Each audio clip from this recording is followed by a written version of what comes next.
would like to invite the panelists, Mr. Reja Siddiq from Disability Law Clinic, Matrika Devkota as chair of the session from Koshish, Nepal, Ms. Sailni Mili Tawake from the Pacific Disability Forum, Mr. Wasan Pailikele from the National Human Rights Commission of Thailand, Mr. Samuel Kamoga from the Government of Uganda, and Ms. Chris Hansen from Intentional Peer Support. Daniel, we can hear you. So in this panel, I'm sorry I missed to mention that we also have another panelist joining us online, Daniel Iga from WNUSP. He's also online joining with us. I'm so sorry, Daniel.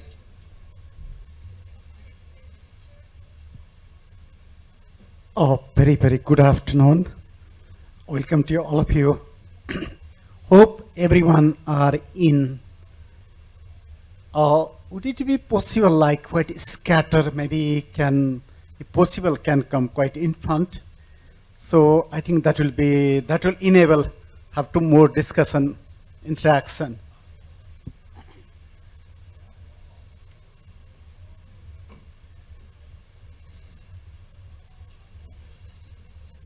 Would I kindly request you come little front line so it will be easier for discussion, group discussion, I guess. So, again, shall we start? I think let's start, we're delayed. So, good afternoon, like my colleagues, Bhakar has already introduced the panelist. So, and with the due respect of the respected panelist, I like to start from Chris, and I would like to ask some of the question. How peer support play a key role in community inclusion of persons with psychosocial disability and living an independent life? How we can facilitate DI process as national level? I would like to pass this to, you have the mic there. So I would like to request Chris to say about. Oh, can I read once more? Oh, like how peer support play a key role of community inclusion of a person's psychosocial disability in living independently life, and how can we facilitate the DI process at national level? All right. Unfortunately, we have just 5 minutes for each panelist. We've just got 5 minutes. Okay, all right. So I'm going to have to quickly reorganize in my head. So what I am going to do is, each of you on your tables, you've got a little post-it note, one of these little things like this. There should be enough for each one of you. And what I would like you to do is to grab one of those and to write on it one thing that you think or you know facilitates the inclusion of persons with psychosocial disabilities in organisations or nationally. One thing that you think you'd like to see happen. So I had all sorts of wise and erudite things I was going to say, and then I realised that this is a day of sitting and listening. So I thought I would do something that I believe is really important. Because I'm an educator at heart, and I believe this speaks to the question. A key principle, I believe, of working with and including persons with psychosocial disabilities, and actually indeed everybody, is acknowledging that we collectively have a wealth of wisdom and often brilliance within us. The key to really good education is not putting information in, but it's actually drawing it out. And so we demonstrate a diversity and acknowledge a diversity of learning styles. So not all of us are auditory, not all of us are visual, Not all of us are kinesthetic. We're often, strongly one or the other. And so we need to cater to that broad range. And we also have a diverse range of energetic needs, and allowing people to get up and walk around, allowing flexibility, allowing people to sleep. Many of us are sleep diverse, I call it, and we are awake when we're like owls, or we just sort of nap sporadically during the day. So in the principles of universal design, I'm overseeing this interactive exercise, and I'm hoping it will generate many times the wisdom that I by myself could provide. So if you just take 1 minute to write down one thing you know or you'd like to see happen to include people with psychosocial disabilities in organisations, OPDs, or even at a national level. I'll just give you 1 minute now.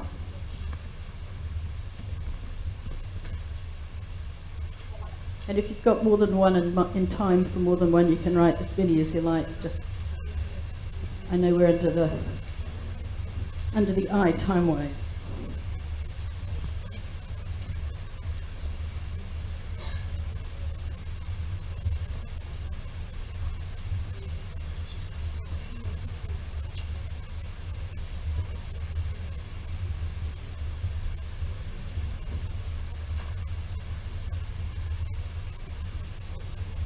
All right.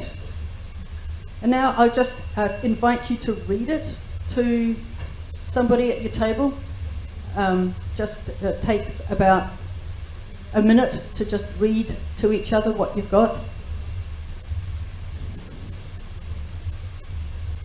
Or listen if you didn't actually write anything down.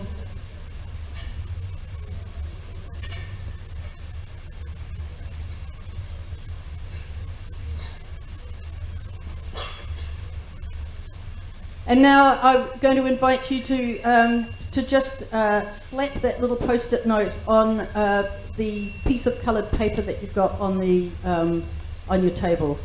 So there's a big square of a big rectangle of coloured paper. If you can put it on the table, if you can grab that and just put those ideas that you had down on that. And I'll come around and collect them when you... Yeah, just one thing that you think facilitates or helps people with psychosocial disabilities to be included in organisations. One thing that's important.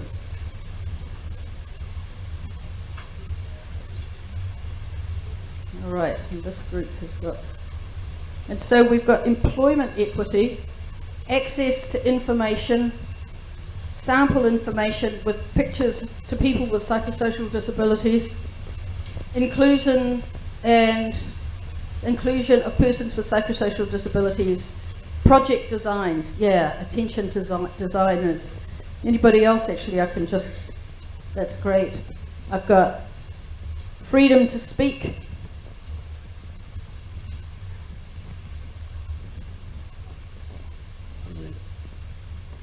any others? Great, thank you. Knowledge exchange, strong organisation movement at national level. Absolutely. So I wanted to point out that, and I will, if you can bring them up and put them up here, that would be great. I'll put them at the back. I wanted to point out and actually demonstrate that that often interactive knowledge, drawing on our knowledge, being able to get up and move around, being able to acknowledge actually that not everybody reads and writes. So, we might have said just tell the people at your table, somebody write it down. Those are all really important. And And at a national level, we need to be the face of campaigns. We need to be the face of organisations. I come from New Zealand originally, and in New Zealand, people with psychosocial disability are employed at every level of 2 minutes government. left. 2 minutes left? Oh, well, doing well. Employed at every level of government and every level within mental health services, and that's a way to have their voice heard. It's got its issues as well. But we're very clear that we also need to be the face of mental health services, and that when public work to counter discrimination happens, that we need to be really clear that we're targeting the community. The social model of disability says that the issue is not within me, the issue is within the community's inability to be able to accommodate me. And so the message must be to the community to be doing the accommodating, to be doing the work of inclusion, rather than me having to do all of the work. I've got enough of my own work to do, actually, anyway. And that's really easy to get lost. Also, making sure that persons with psychosocial disabilities are given roles where they are working with people in power, and they are working together as equals, or persons with psychosocial disability are in a position where they actually have a little more power, teaching. That's also really effective. And working together towards common goals. The analogy I like to draw is, we wouldn't dream these days, thankfully, we've got a long way to go, but we wouldn't dream of having a women's organisation that was totally staffed by men. And that's been a really useful analogy for me in doing some of this work in arguing for the inclusion and voice in the face of persons with psychosocial disabilities, because we know what we need and we are the ones who can communicate that. I'm going to put those up over there, and then I'll type them all up, and we can send them out. And that, you know, that will be a collection of wisdom that's come from you. Thanks very much. Oh, thank you so much, Chris, and how inclusive we are, the information, knowledge, and participated, so many things. So I would like to, please, next to ask with Mrs. Saini Mili. My apology, my pronunciation. So I would like to ask, like, how PDF and PSA are mobilizing together in the Pacific to develop support OPD person with psychosocial disability. Why do you think empowering OPD person with psychosocial disability at national level and contribute to the independent living of person with psychosocial disability in the Pacific? What commitment and recommendation you would like to share with us? Thank you to you, ma'am. Thank you. 5 minutes. Thank you, Mr. Chair. Before I begin, I just wanted to say 3 words. And these 3 words are to all persons with psychosocial disabilities in the room, particularly women with disabilities. I want to say this: power to you.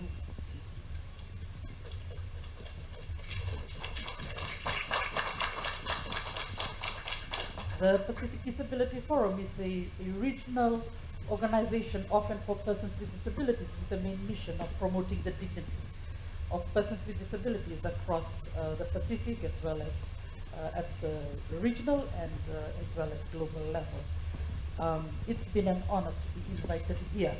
When I received the invitation to come to participate at this forum, it was way back in August. I was in Kiribati, one of those island atolls in the Pacific, which is currently threatened because of the impact of climate change. And I was having conversations with persons with psychosocial disabilities. And I wish to acknowledge people with psychosocial disabilities and their organizations who continue to amplify the voices and the advocacy and the issues, and who continue to tell their stories about the challenges that they face in their families and in their communities. And I know it's a challenge to do that, but however, with the formation of TCI Asia way back in 2018, and I guess with regards to PDF's partnership with TCI Asia, it has been a good journey and a fruitful one. I would also like to acknowledge Ms. Sarah Osborne, who is also from Fiji and from the Psychiatric Survivors Association, who's very instrumental to the Pacific Disability Forum, particularly in assisting us to facilitate processes on the establishment of networks or organizations of persons with disabilities. And for us at PDF, we have 41 organizations who are full members to PDF, and these are organizations of persons with disabilities. So PDF is a regional national cross-disability organization. So we have a diverse range of membership. And at the same time, I would like to also recognize and say that even at PDF, it is a challenge for us to work with some of our national organizations to embrace persons with psychosocial disability. And this is the process. It's a process to which we in the Pacific need to take with the active involvement of Psychiatric Survivors Association through Ms. Sarah Osborne to assist us in this task. Okay, what we've done in the Pacific is the PSA is a full member to PDF. And we reach out to members who have expertise in particular field of disability to support us amplify the work. So we have been reaching out and working with PSA and Ms. Osborne in particular in going out to the Pacific to establish either networks or organizations of persons with disabilities. And we find it very useful. The last, I went with Sarah to Solomon Islands, and I let Sarah lead the program. Persons with psychosocial disability were able to relate well with her because she was speaking from her experience as a person with psychosocial disability and also as a woman. And this has great impact. And we find that when we reach out and work with PSA to do this work, we find there's a lot of impact. And we went to Solomon Islands in March this year, and as of today, Solomon Islands have formed a group, an OPD of psychosocial disability. They've got a constitution, and they've also registered themselves, and they're working towards developing their budget and so forth. And that is the impact of PSA, a national psychosocial disability organization in Fiji, facilitated by PDF to provide that support to Solomon Islands. And also in Kiribati, which PSA was also part of, they are currently drafting their constitution, and it is with the Ministry of Justice. So this process, it takes a while to come in fruition, but we have to be patient. Because the landscape in the Pacific is that persons with psychosocial disabilities are always shunned, live in isolation, negligence, and so forth by family members, by the communities, by the churches, and so forth. And to address this, we have to take it very cautiously because we don't want to bring more harm to the person with psychosocial disability. So we have to plan out ways on how we do things. And particularly in the community. You have 2 minutes left. Thank you. In the community, when we are talking about deinstitutionalization, but in the Pacific, we are trying to get persons with this psychosocial disability treated, particularly how would I say? I have to say it correctly. We don't have institutions like a specialized hospital, yeah, so that persons with psychosocial disability can go into just like when we are ill, we go to the hospital. Fiji is the only country that has this institution. But nevertheless, Solomon Islands, for those who are diagnosed, they are put into the cell, police station, the cell. And here we are talking about deinstitutionalization. And when we talk about deinstitutionalization, we cannot only target deinstitutionalization without looking at the community, the family. This is very important. Deinstitutionalization has to target in a multifaceted approach. We have to empower the family, the community to accept persons with psychosocial disability, their family members who acquire psychosocial disability. This is very important because otherwise, like in Fiji, when we are trying to work on deinstitutionalization, the community is not receptive enough to accept the people back into their own homes and into their own communities. I worry from the Pacific, if we continue to work on deinstitutionalization but not put more effort and investment into the community and families, because we don't want our people to be institutionalized. We want them to be part of the community, part of the family, and they have to embrace us. They have to embrace the needs of persons with psychosocial disability. There needs to be budgetary allocation, persons with psychosocial disabilities, and their needs need to be reflected in disability laws and other human rights laws of a country. There needs to be supportive programs. There needs to be social protection. There need to be discussions around humanitarian support and the impact of climate change. These are some of the things that need to be discussed. And also, political rights, the right to vote, just to be informed, to give them that right information on how to vote. This is very important, but this is not happening in the Pacific. So with PSA supporting PDF, I'm not saying PDF supporting PSA, I'm saying PSA supporting PDF in this work. I think I've mentioned to Sarah sometimes this morning, I said, you need to tell PDF what you want to do. We will not tell you. Because I think coming into this position, I feel that PDF should not be telling our member organizations like Psychiatric Survivors Association what they should do. They should tell us what they want, and we will help facilitate with them in order for us to ensure that issues of persons with psychosocial disabilities are adhered to and their voices are heard. Thank you very much. Oh, thank you so much for her solidarity and affirmative action for the psychosocial disabilities and OPDs and support system. Now I'd like to ask to Mr. Reza, and I have a question for you. And what should we do for addressing the discrimination? And how about role of the community support services, enabling access to justice supporting?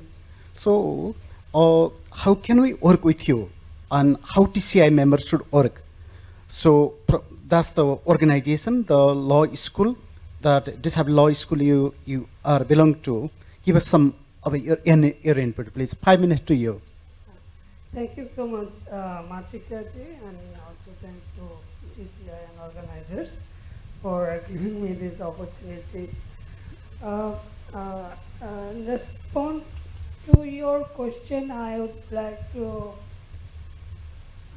explain first access to justice.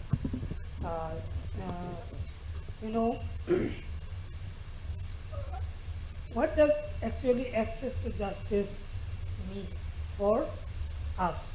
I mean, for persons with disabilities and persons with, including persons with psychosocial disabilities. It is access to justice implies everyone will be able to fully understand and exercise their rights in a neutral process in accordance with the fair rule of law. Law means CRPD compliant law. If the law is not CRPD compliant, that will lead us to discrimination. And enforce the outcome when they face life legal issues that have some impact on life and laws. People with disabilities can access justice under a certain circumstances. We need to overcome at least 6 hurdles, 6 challenges if we want to access the justice. And if anyone fails to overcome any of these hurdle challenge, he or she won't access justice. What are these hurdles? What are these elements of access to justice? Firstly, I would say it is the first element is legal protection. I mean, if any issues comes in life that you want to, where you want to get justice, then you must have to look for a law where the remedy is available. If the law is not available, you don't have legal protection. If you don't have legal protection, you can't access justice. Your first attempt will be stopped. Your attempt will be stopped. The next hurdles are immaterial. For example, if I say, if I want to access justice against any disability-based discrimination, I must have a law that provides for remedies against disability-based discrimination. That law must define the discrimination and disability-based discrimination. And then you can go for the next hurdle. But if you don't have the law, you will stop here. So this is the first thing that we need. And in previous 2 days and even today's discussion, I saw that we actually don't have legal protection. Particularly persons with psychosocial disabilities. They lack equal legal capacity. So everywhere we become, we are victimized by discrimination. And the second thing is, this law need to be disseminated in accessible formats. I mean, legal awareness is a must. There is a law, but I don't know. This means there is no law for me. So legal awareness is the must, next element. And the third one is legal aid. I mean, I know the law, but I can't afford it. I can't pay the lawyers. I can't pay the other expenses. So legal aid, adequate legal aid is a must. The next one is the accessibility. Accessibility in terms of infrastructure, accessibility in terms of procedure. For example, if we talk about the deafblind people, in my country, I live in Bangladesh, deafblind people are de facto excluded from justice because our law requires to prove the offense against the accused person beyond reasonable doubt. You have 2 minutes left, sir. Okay. So beyond reasonable doubt, how a deafblind man or woman can prove. So this is nowhere mentioned that they are excluded, but de facto in practice they are excluded. So this is how there are 6 elements, these 6 hurdles that we need to overcome. Now I would like to explain something from the CRPD. You know, we have Article 13 that is fully dedicated for the access to justice.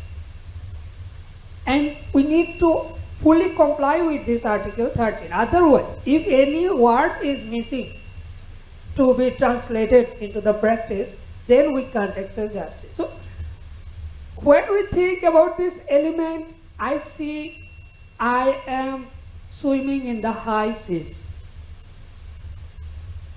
In this situation, if we want to get justice, if we want to access justice, we must have to have support from our community. Community support is a must. Which community?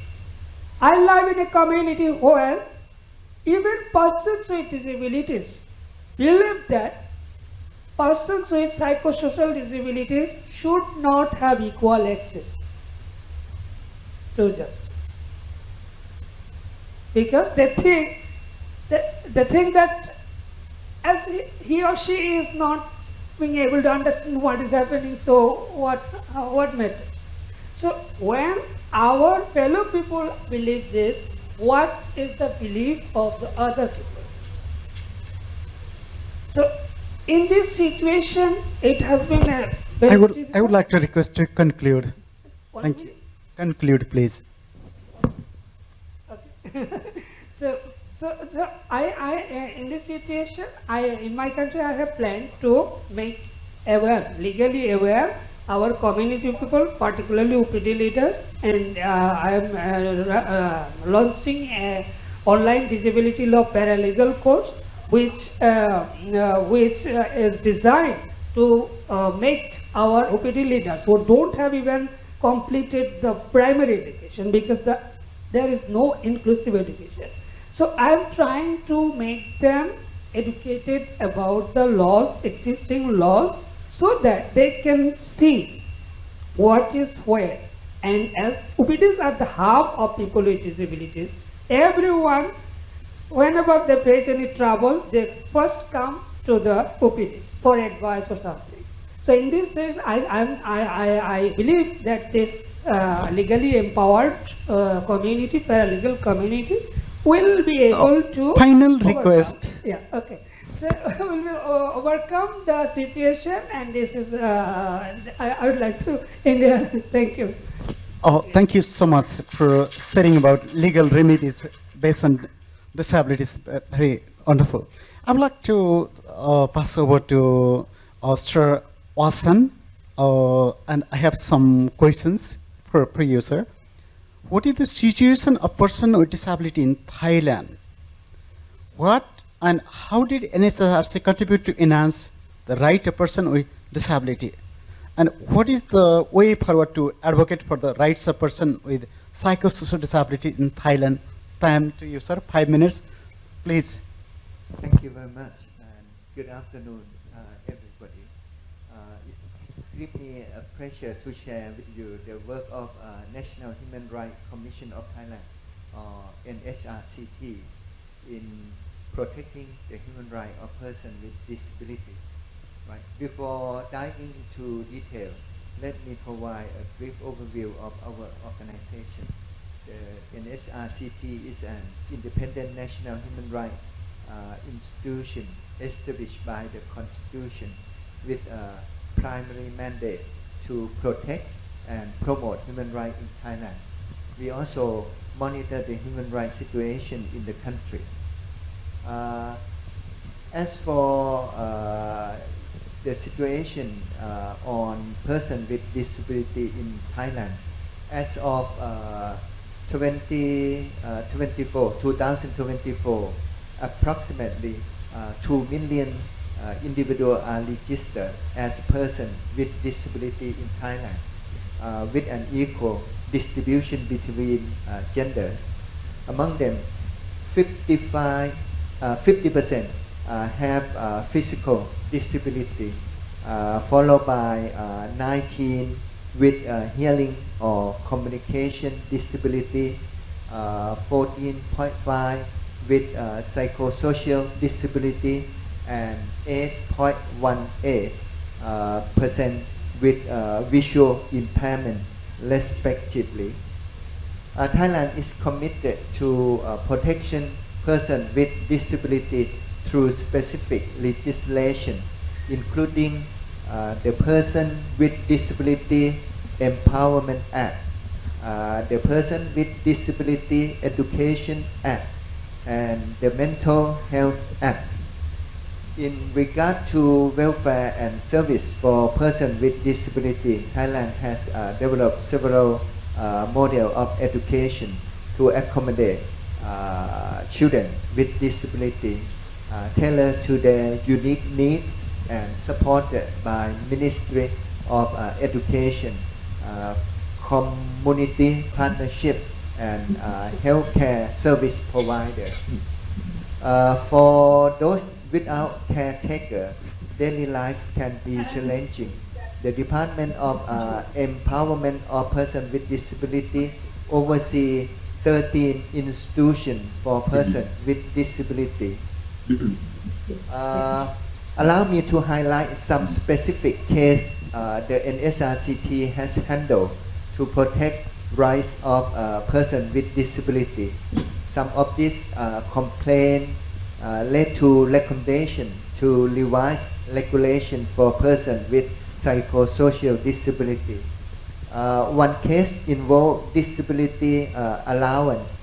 A complaint was made after sub-district administrative organization reclaimed a person disability allowance, claiming that they hadn't notified authority about relocation. The NSRCT recommended that revising the regulation so that relocation would automatically transfer the right to receive the allowance. Another case involved an airline that denied boarding to a passenger with a disability who used a lithium battery powered wheelchair. The NSRCT considered this a human rights violation. It recommends that airlines revise their regulation on lithium battery wheelchair to align with ICAO standard. Beyond individual complaints, NSRCT also support the capacity building of organizations for persons with disability. We have also addressed systematic issue in response to the Civil Service Commission draft regulation on prohibited disease. The NSRCT recommended removing psychosis and mood disorders as disqualifying condition for civil service position. This recommendation was adopted and the draft regulation was revised and approved by the cabinet in July last year. Lastly, we are developing a Two recommendation minutes left, sir. to improve the treatment of inmates with mental health issue in alignment with human rights principles. This draft will recommend recommendations suggest alternative facility for those with non-severe mental health condition and less serious offense. In conclusion, the NSRCT recognized the complex human rights situation faced by persons with disability in Thailand. While progress has been made, numerous challenges remain. Our mission is to continue advocating for positive change that will lead to a society that fully respects the rights of persons with disability and support the implementation of the CRPD. This concludes my presentation. Thank you very much. Thank you so much, sir, and thank you for excellent state obligation on harmonization legal system. And thank you. Now, I'd like to request Mr. Kamoga from government of Uganda. So likewise, quite similar question to you, sir. Was the government of Uganda has been working with OPDs for inclusion of persons with psychosocial disability and promoting the agenda, especially deinstitutionalization? What is needed at the government level to initiate process of deinstitutionalization? What have been able to do so far? How plan take deinstitution work forward? To you, sir. 5 minutes. Thank you very much. The government of Thailand, the esteemed dignitaries, the president of Transforming Communities for Inclusion Global, our host are people with psychosocial disabilities. Oral protocol observed. Ladies and gentlemen, I bring you warm greetings from Uganda, the Pearl of Africa.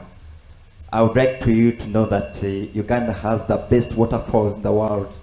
So I call upon you to come and enjoy and see, have a lot of tourism there. My name is Kamaga Samuel.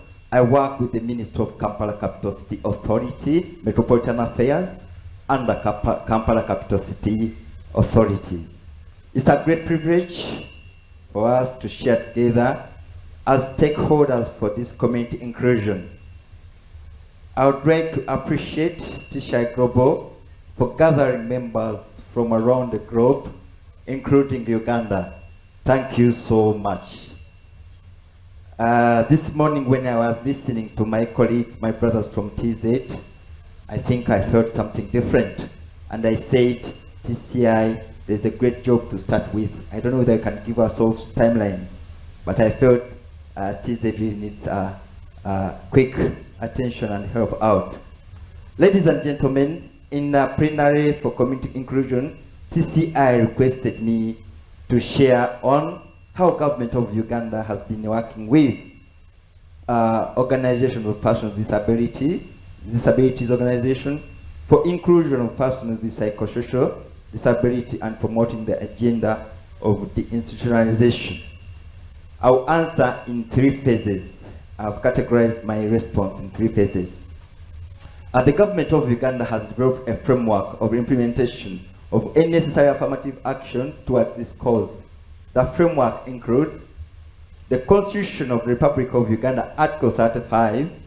This states that persons with disability have the right to respect and human dignity. State and the society shall take appropriate measures to ensure that they realize their full mental physical potential. The Constitution further provides for the enactment of the laws and policies to address these concerns. Based on this, government of Uganda has formulated the Persons with Disabilities Act 2020, which is a key instrument in providing for the rights of persons with disabilities and a big strength to even formulation of organizations for persons with disabilities in their diversities. Government of Uganda has a national policy on disability and has focused on provision of primary education, secondary education as key measures to empower people with disabilities. This policy on disability will contribute to the improvement of the quality of life of people with disabilities through expanding the scope of intervention. The government of Uganda, through the Ministry of Gender, Labour and Social Development, which is mandated to promote and protect the rights of persons with disabilities, to mobilize, to empower communities, to harness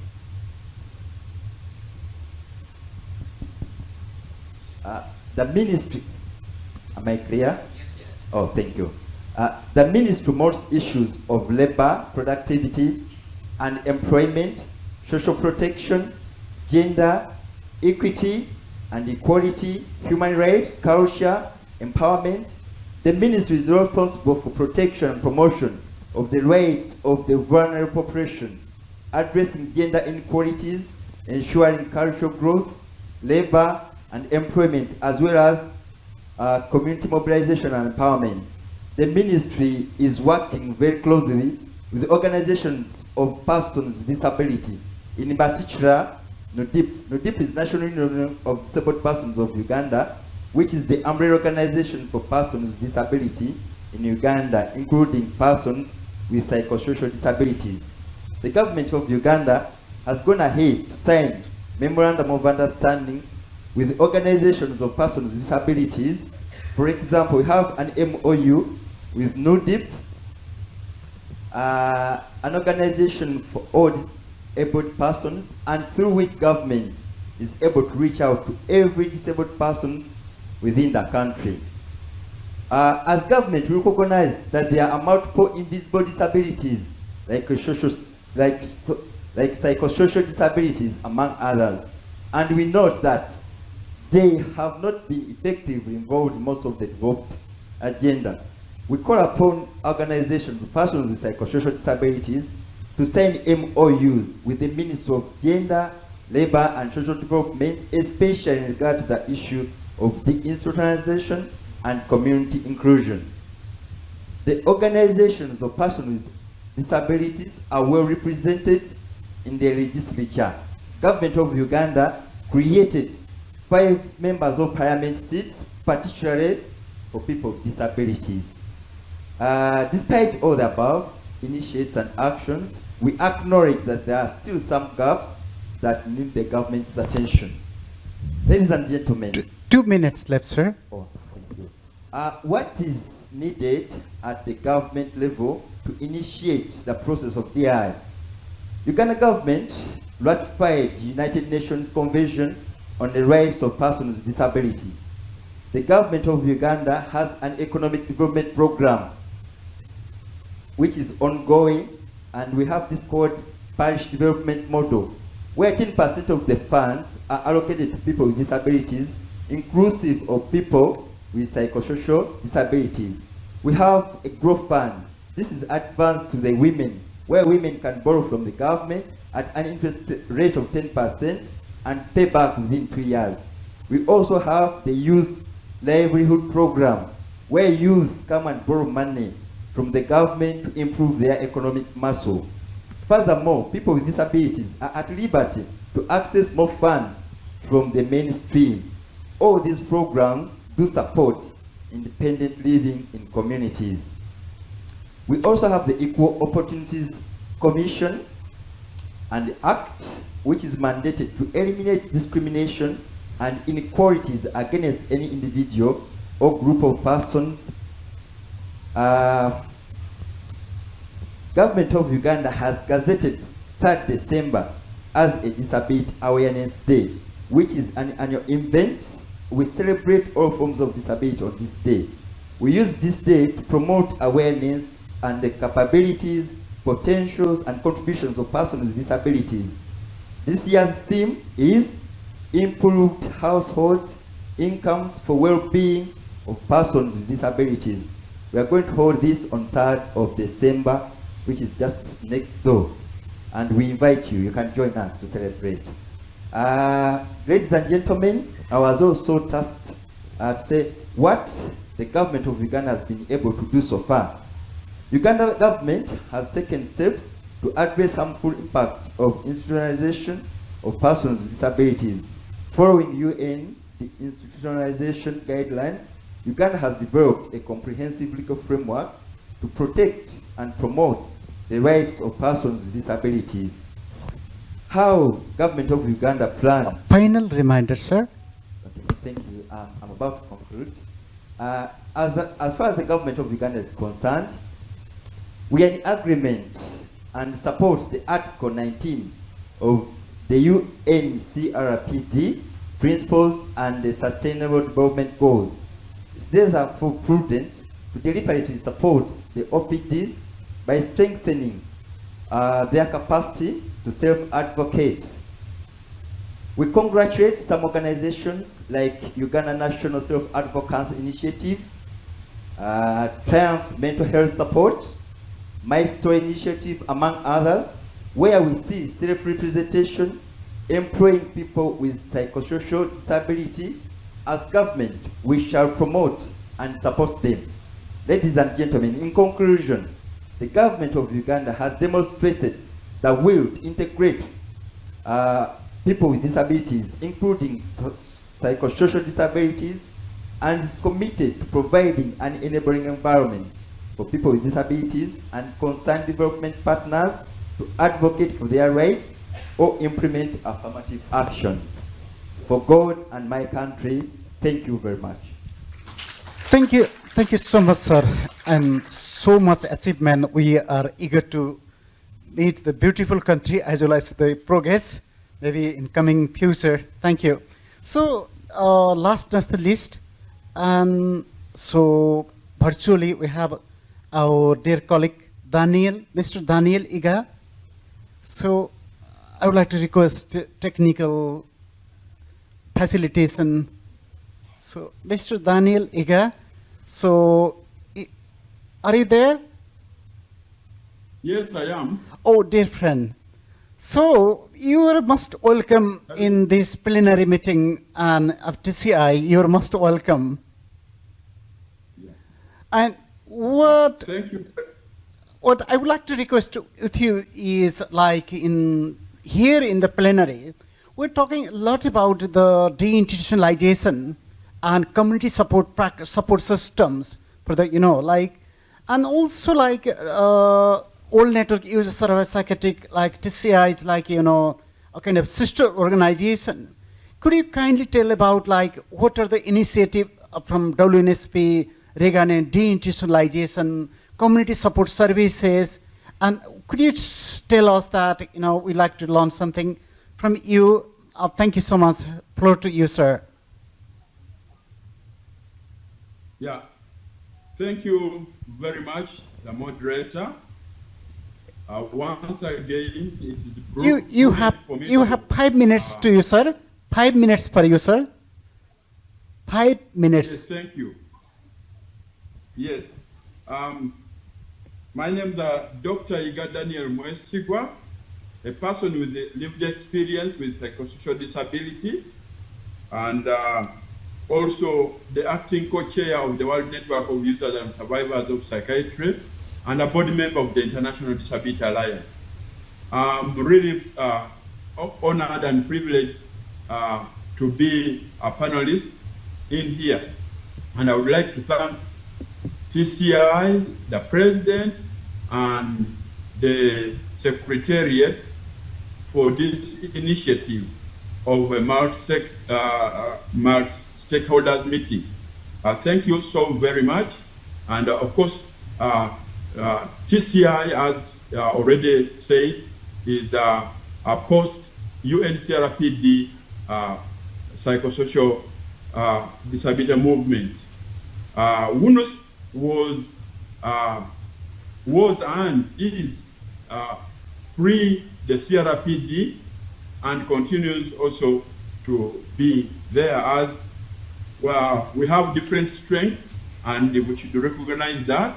For us, we've stated more about legal capacity, Article 12 of the UNCRPD, as TCI also emphasizes independent living, Article 19. And at this point, I would like to pay my tribute to the late Dr. Bagavi, who is the founder of TCI and who was a board member of the World Network of Users and Survivors of Psychiatry. We met in Denmark as the co-presenters of we co-presented the issue of alternative psychiatry. Going back to the question now is that, of course, we need to know that discrimination is unjust and prejudicial treatment of persons with psychosocial disabilities on basis of their disability and in all spheres of life, like failure to enjoy full legal capacity and also participation in public and political life, independent living in communities, employment in the open labor market, inter alia. Because of the above discrimination, many barriers have been created on the basis of using derogatory language, like persons with unsound mind, which leads to a legal death by labeling. We need to strengthen capacity of OPDs, or persons with psychosocial disabilities, worldwide, to ensure training of self-advocates, empowering them with advocacy skills, like the use of the UNCRPD and SDGs approach as trained by the Bridge series, masterminded by the International Disability Alliance, which I'm very grateful to. OPDs should be strengthened in the use of disaggregated data of persons with disabilities to influence policymakers, because policymakers deal with numbers, and that's how they plan. OPDs should be also facilitated to make their own tables and invite stakeholders to educate them further about the special needs. As you have done, as TCI has done, because on many occasions we are not invited on their tables or fora due to stigma and discrimination. So OPDs should also be strengthened in training their members in sustainable livelihood for economic empowerment, since there are many hurdles in the open labor market. Of course, things are still going very slowly. The states signed and ratified, but the domestication process is very slow. And OPDs should also be empowered to network and do coalition building, to speak with one voice, to avoid the scramble for the meager available resources. And OPDs should also share best practices for others to emulate and modify to suit their localities. If funds permit, there should be cross visits by regional networks like PAN-PPD, of which I'm a co-founder, and then the ENOS, that is the European Network of Users and Survivors of Psychiatry, the Americas, where I have seen my colleague Chris Hansen as a panelist, Latin America, Asia Pacific, and Inter-Asia.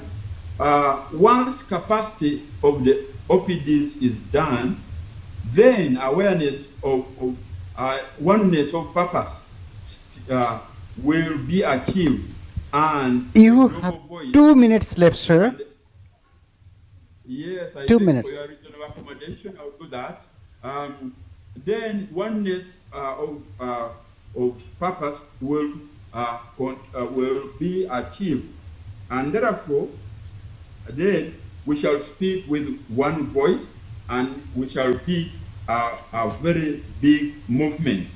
And we of psychosocial disabilities, we shall impact communities and bring about social change and transformation worldwide to foster effective and meaningful inclusion, and also to foster the disinstitutionalization. Of course, one panel said the communities have to be ready to receive us, and we need a lot of awareness raising and creating awareness, because the communities have fear here and there, and therefore we need them. And in Uganda also, we are trying to bring in on board people who are not persons with psychosocial disabilities to help us advocate, because many times we have preached to the already converted. We need other stakeholders to speak for us also, so that actually the matter is not for us only, but for the whole nation, the whole region, and the world at large. And that will be will foster meaningful inclusion. Nothing for us without us. Aluta continua. The struggle continues to promote our rights and dignity. Thank you once again, TCI, for giving me this opportunity, and all stakeholders and all those development partners like International Disability Alliance, CBA, Wellspring, and all others, all Open Society Foundation, who have made the little birds sing. Thank you very much. That is my intervention. Thank Have a you, blessed day. Dr. Iga, for extensive and putting CRPDs and finally, I'm so highly privileged to be in this panel, the respected ladies and gentlemen. And so, I would like to summarize, you highlighted about the implementation of CRPD and that domestication of CRPDs in each countries like Uganda and also Thailand, and also about the awareness about the disability-related legal provisions and sensitize, and also reaching to people, and also going to intersectionality, and also going to the cross disabilities, and also, and finally, it's the ERA's implementation of CRPD.